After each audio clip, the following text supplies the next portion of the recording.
Thank you to my loyal fans who have been keeping up with me on this E31 S85 swap behind me. Today we're going to be working on the front sway bar mount. Not as easy as you might think because the front sway bar used to be behind the axle, but now because the oil pan and the transmission's in the way, we got to put it in front, which means that it probably won't fit, but let's see. If we have to go custom, we got to go custom.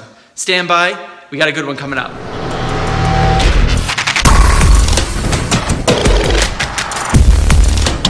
In today's episode, we are going to go through the installation of the front sway bar. This here is a 27mm sway bar from the 850 CSI. It's the thicker front sway bar, came with the car. I want to try to reuse it. Now the sway bar is actually in stock mounted behind the axle.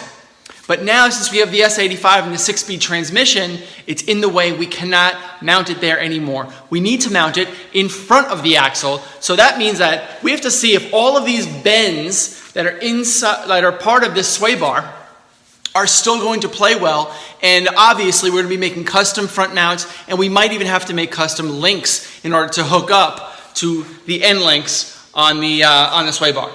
So that's what we're going to be doing in this episode today, and we're going to have to get really creative with this solution because I don't know what orientation this is going to end up being installed as.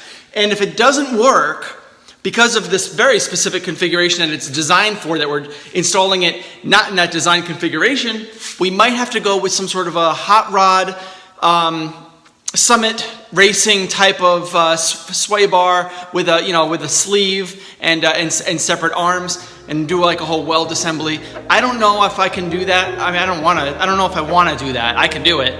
I just don't know if that's really the right approach here. So I really want to try reusing this sway bar as much as I can, as effectively as I can, and still try to see how this will work. So thanks a lot for watching. Let's see how we can do this, huh?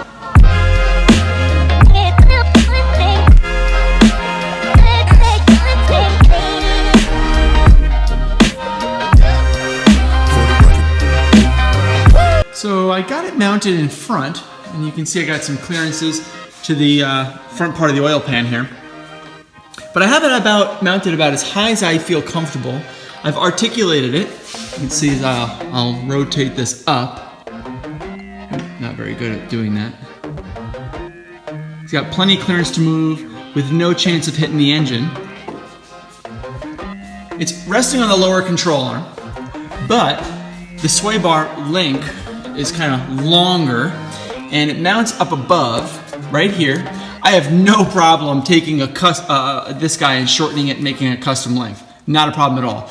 I do feel like the forward angle of the actual front sway bar mount is not ideal, so I probably want to pull either weld onto this and extend it, which is an option,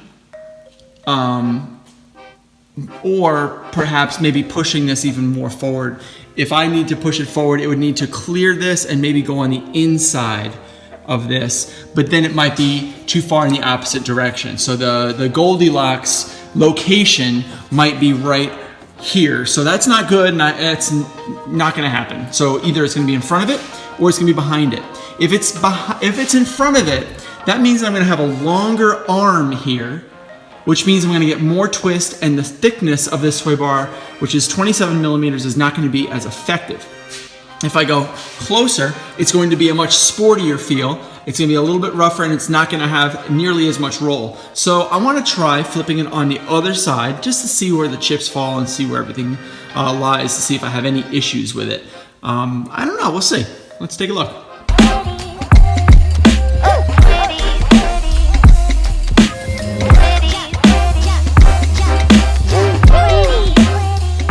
Alright, so let's take another look at this. I mounted it now in front, and I've got play, I've got movement, it's okay, I got clearances. The mounting location would need to be underneath this bolt, which not ideal. I could probably make it work with some metal work.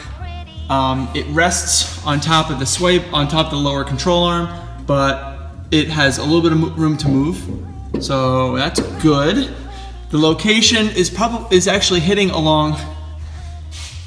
It's hitting on the rear upper thrust arm, and that's not good, so I probably need to cut this, use only the inner bolt, and then that would probably look something like this. right? So it's kind of sticking out a little bit. It's not ideal, but I could definitely make like a longer bolt that allows this thing to be more straight. But it is straight down, and I think that that allows the force to be transferred more directly, which is always a good thing. The problem that I see here, and I want to take a quick look with a wheel on, is I think that when this thing goes hard turn, the wheel is going to hit this.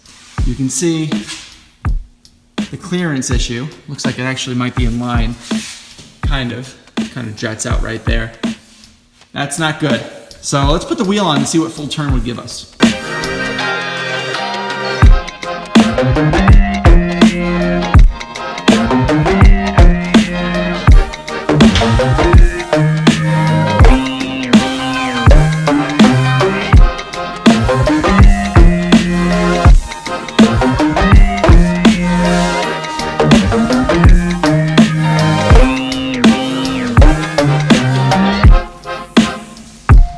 Bring it over here, let me show you.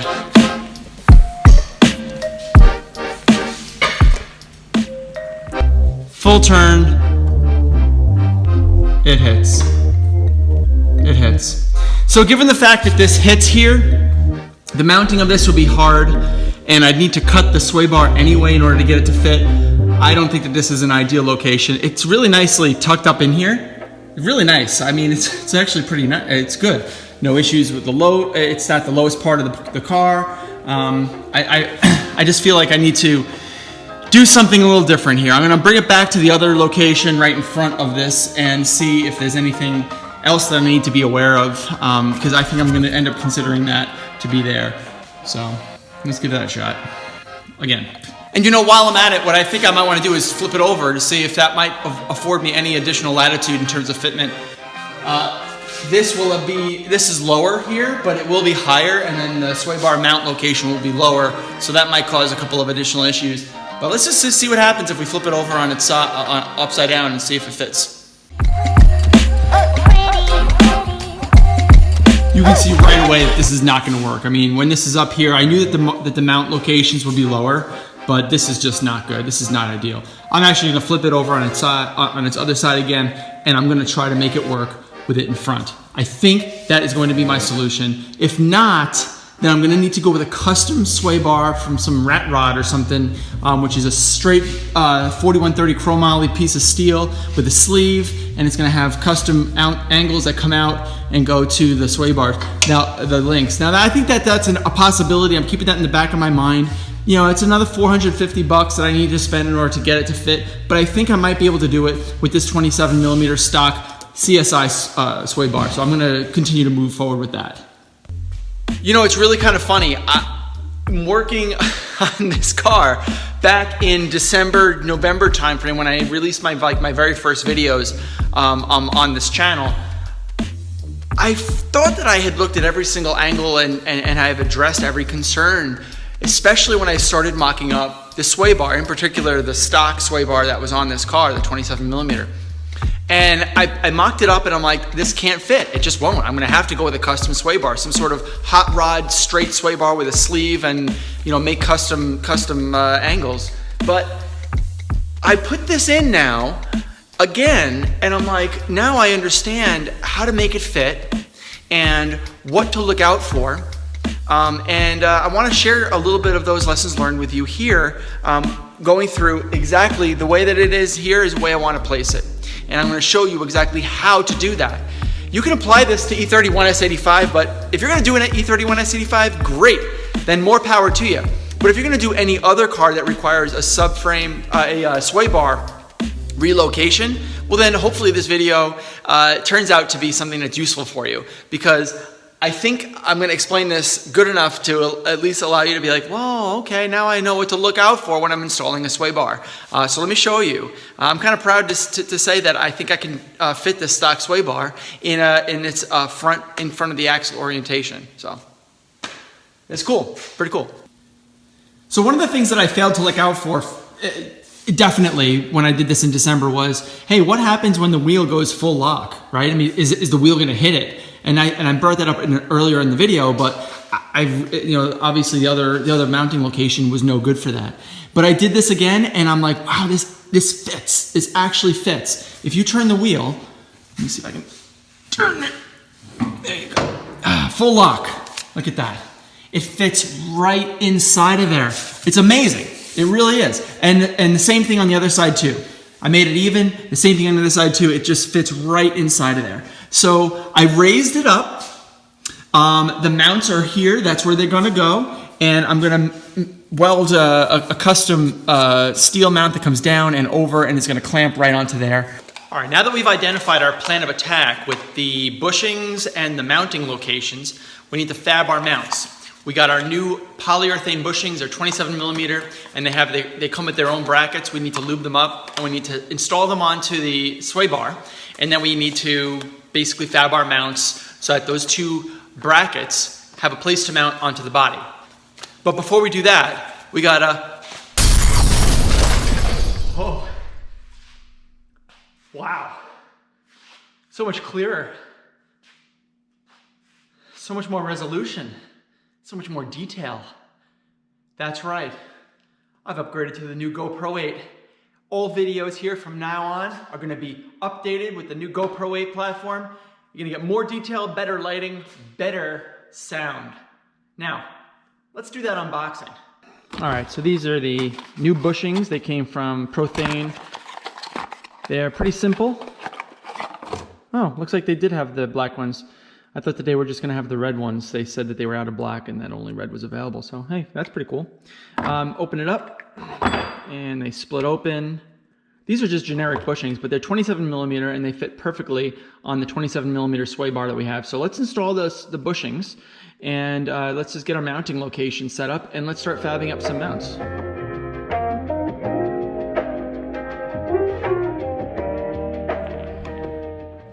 So I installed these guys on. I think that this guy's loose. See how loose that guy is, right?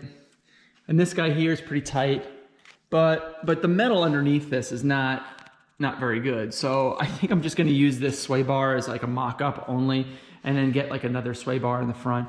So these are the brackets that I found here. Looks like it's about, 1/8 inch, maybe 3/16 thick. This is where the mounts are actually gonna be mounted to. These are already pre-drilled holes. I just got lucky that these holes are the distance that I require for those mounts, actual sway bar. I actually kind of mocked one up here, so let me show you. Right here, right? So essentially, I've got these bolts here. These are M8 by 1.25, and on the underside, they're just flange head bolts, and I'm gonna weld them onto that, right? I'm gonna weld them through those holes, and essentially, the bracket will end up being able to move one way or the other.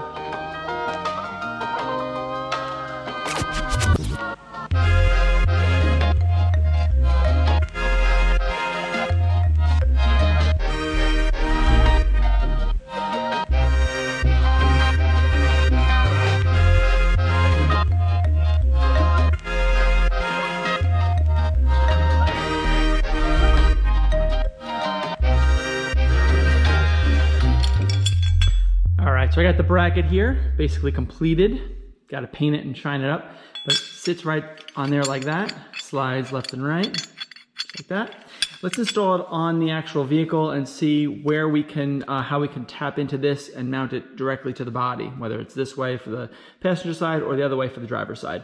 It's going to weld onto this surface here and bolt onto this surface here. Weld onto this surface here and also tap into this guy. Because without that, I need to tap into this frame rail, because without tapping into that, this whole piece is going to wibble wobble along this joint in here. So I need that second degree of structural stability by bolting it to this plane up here. So it's gonna kind of be like an angled type of view, jetting out and then bolting, I keep on saying bolting, welding it onto this frame rail. So I need to make a bracket that I can mirror for both sides, that side as well, and get this thing installed. I'll tack it up, and then that'll basically allow me to get this thing set in position.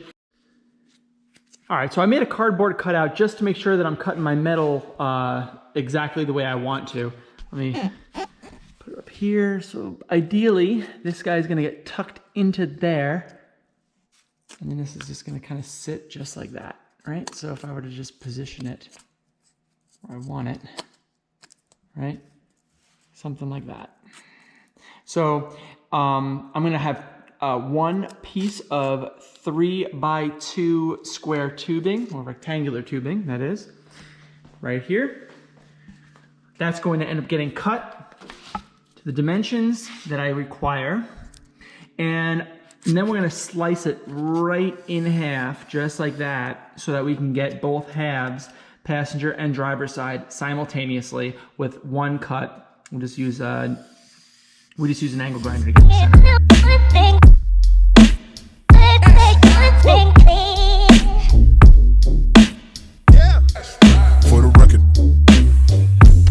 So this is the bracket that I got here. I made a couple of small other minor adjustments. If this thing fits like I hope it will, then we'll tack it up and we'll have to replicate it for the other side. I want these two to be exactly the same on both sides before I do any welding. That will ensure that if the brackets are identical, then the locations of the mounts will be identical and there'll be no lopsidedness in the design. So let's give this guy a try and see if I can get it to fit. So the reason that I had to grind this guy down is because this is coming in at an angle as well. The frame rail comes in at an angle. So I just need to make sure that I'm adjusting for that. So let's get this good. Still a little high.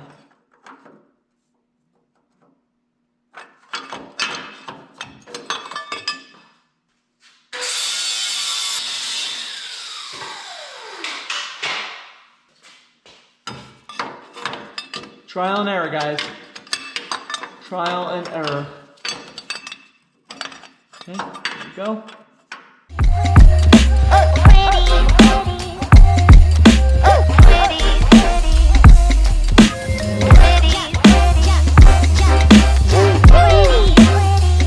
All right, I see that as being a viable option. All right, so now I basically have everything set exactly how I want it. All the bracketry is set. I will be providing and installing more gusseting in here, but that is how it's going to sit. Now let's weld it up.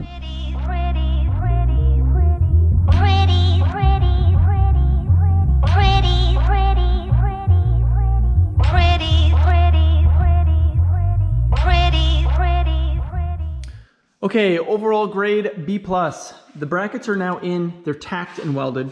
The wheel, if you see here, both sides, I mean, it's obviously wobbling because there's no brake rotor in there, but overall, pretty good. Articulation, pretty good.